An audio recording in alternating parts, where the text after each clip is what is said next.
Девочки не храпят.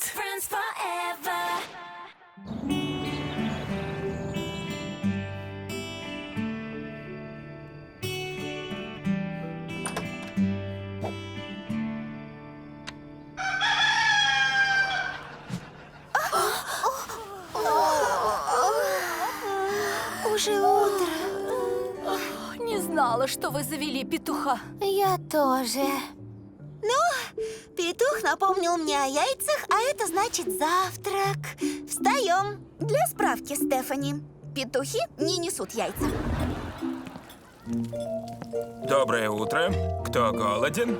Я! Уверен, вы нагуляли аппетит со всем этим шумом прошлой ночью. Папа, ночевка подразумевает много шуток и смеха. Без этого никак.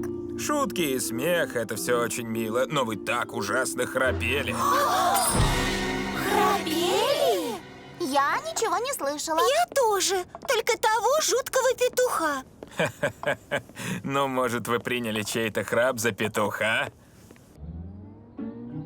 Что? Ну, ты издаешь много странных звуков, когда распеваешься. Эти странные звуки помогают мне петь, а не храпеть. Если кто-то и храпит, то это... Не смотрите на меня. Я никогда в жизни не храпела. Если это не записано в твоем телефоне, это не значит, что ты так не делаешь. У тебя самый громкий голос. У Оливии такой же голос, как у меня, даже громче. Храп — это звуковые волны низкой частоты. Раз я ничего не слышала, это был тот, кто спал дальше всех от меня. Ну, у Мии самая плоская подушка. Все знают, что на таких подушках трудно дышать. Я люблю плоские подушки. И для справки, я не храплю. Вообще. Но кто-то же храпел. Не я. Знаю. Мне же подарили новый цифровой рекордер. И я как раз хотела испытать его. Мы можем устроить еще одну ночевку и записать, как мы спим. И тогда все станет ясно. Да, конечно. Ладно. Не вопрос.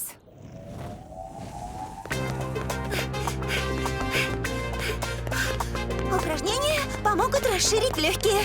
Взбитая подушка точно не даст мне захрапеть. От меня храпа не услышать. Эвкалипт расширяет воздушные пути.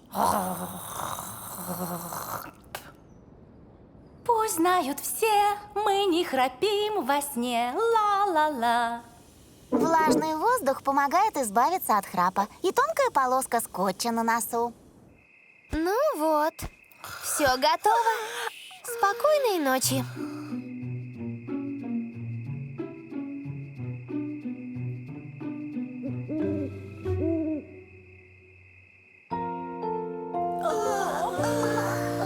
Так, настал момент истины. Это точно Андреа. Я? Но это похоже на Эмму.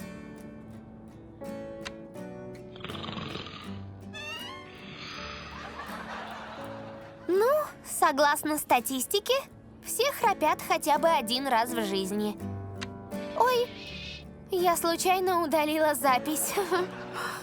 О, какая жалость! Да, жаль. Руки-крюки. Эй, пойдемте лучше завтракать и забудем про этот храп. И больше никогда не будем об этом вспоминать. Отличная идея.